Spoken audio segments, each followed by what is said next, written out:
Good evening. Tonight we're reading Around the World in 80 Days by Jules Vern.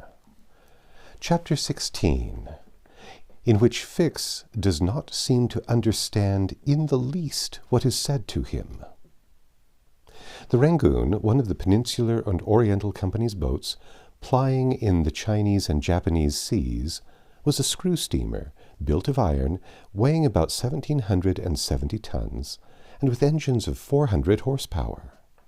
She was as fast, but not as well fitted up, as the Mongolia, and Aouda was not as comfortably provided for on board of her as Phileas Fogg would have wished.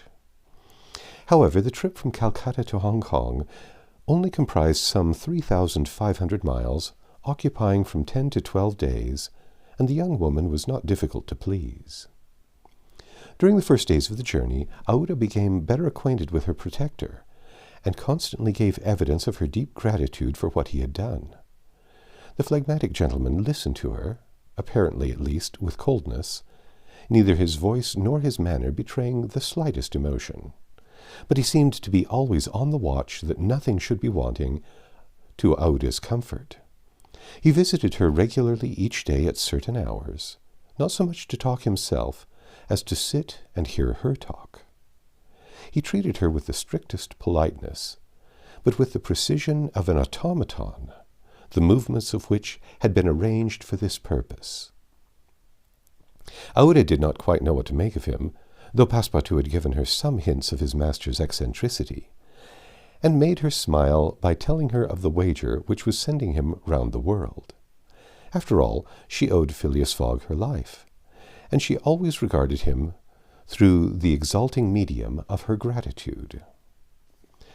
Aouda confirmed the Parsi guide's narrative of her touching history. She did indeed belong to the highest of the native races of India. Many of the Parsi merchants have made great fortunes there by dealing in cotton, and one of them, Sir Jametsi Jihib Hoy, was made a baronet by the English government. Aouda was a relative of this great man, and it was his cousin Gigi whom she hoped to join at Hong Kong. Whether she would find a protector in him she could not tell, but Mr. Fogg essayed to calm her anxieties and to assure her that everything would be mathematically, he used the very word, arranged. Aouda fastened her great eyes, clear as the sacred lakes of the Himalayas, upon him, but the intractable Fogg, as reserved as ever, did not seem at all inclined to throw himself into this lake. The first few days of the voyage passed prosperously, amid favorable weather and propitious winds, and they soon came in sight of the great Andaman, the principal island in the Bay of Bengal, with its picturesque Saddle Peak, 2,400 feet high, looming above the water. The steamer passed along near the shores, but the savage Papuans, who are in the lowest scale of humanity, but are not, as has been asserted, cannibals, did not make their appearance. The panorama of the islands, as they steamed by them, was superb. Vast forests of palm, acres, bamboo, teakwood, and of the gigantic mimosa and tree-like ferns covered the foreground, while behind the graceful outlines of the mountains were traced against the sky, and along the coasts swarmed by thousands the precious swallows whose nests furnish a luxurious dish to the tables of the celestial empire. The varied landscape afforded by the Andaman Islands was soon passed, however, and the Rangoon rapidly approached the Straits of Malacca, which gave access to the China Seas. What was Detective Fix, so unluckily drawn on from country to country, doing all this while? He had managed to embark on the Rangoon at Calcutta without being seen by Passepartout, after leaving orders that, if the warrant should arrive, it should be forwarded to him at Hong Kong, and he hoped to conceal his presence to the end of the voyage. It would have been difficult to explain why he was on board without awakening Passepartout's suspicions, who thought him still in Bombay, but necessity impelled him, nevertheless, to renew his acquaintance with the worthy servant, as will be seen. All the detective's hopes and wishes were now centered on Hong Kong, for the steamer's stay at Singapore would be too brief to enable him to take any steps there. The arrest must be made at Hong Kong, or the robber would probably escape him forever. Hong Kong was the last English ground on which he would set foot. Beyond, China, Japan, America offered to Fogg an almost certain refuge.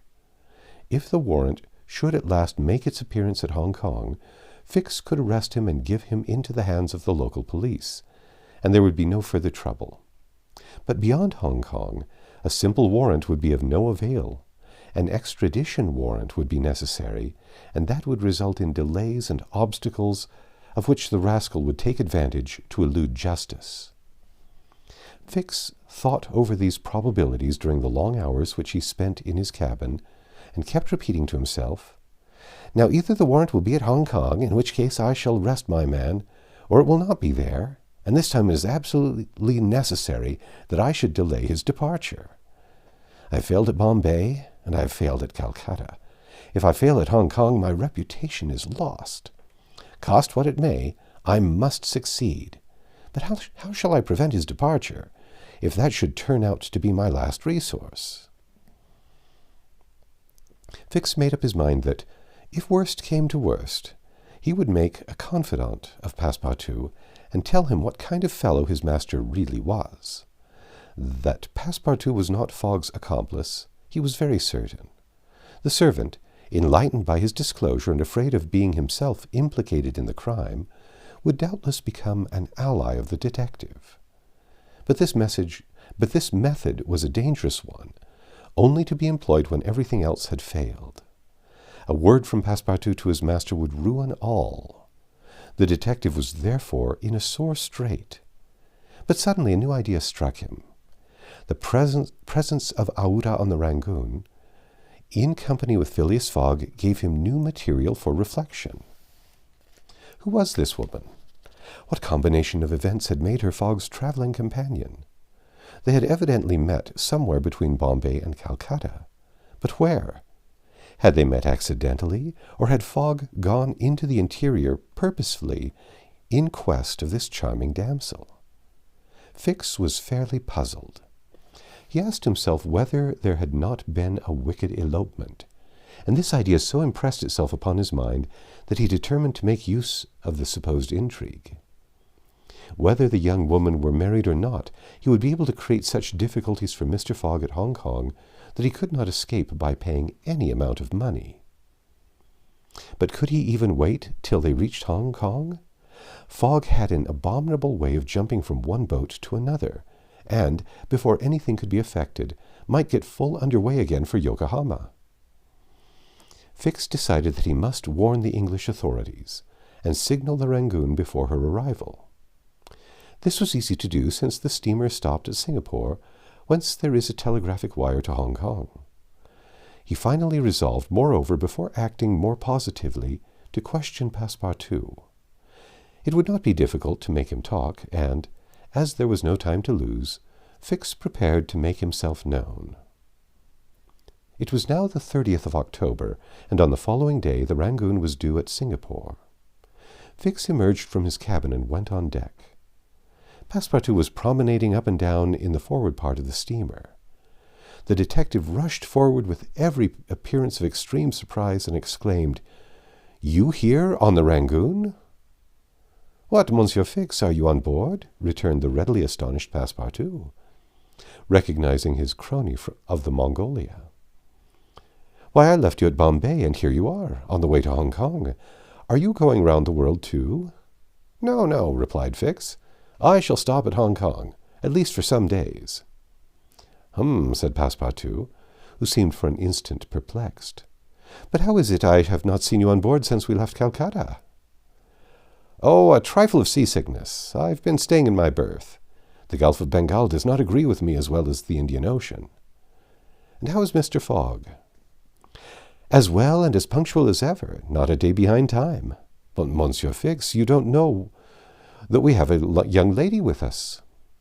"A young lady?" replied the detective, not seeming to comprehend what was said. Passepartout thereupon recounted Aouda's history, the affair at the Bombay Pagoda, the purchase of the elephant for £2,000, the rescue, the arrest, and sentence of the Calcutta court, and the restoration of Mr. Fogg and himself to liberty on bail. Fix, who was familiar with the last events, seemed to be equally ignorant of all that Passepartout related, and the latter was charmed to find so interested a listener. "But does your master propose to carry this young woman to Europe?" "Not at all. We're simply going to place her under the protection of one of her relatives, a rich merchant at Hong Kong."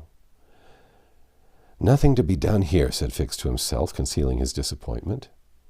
"A glass of gin, Mr. Passepartout?" "Willingly, Monsieur Fix. We must at least have a friendly glass on board the Rangoon." That's the end of Chapter 16. Come back tomorrow, and we'll read Chapter 17.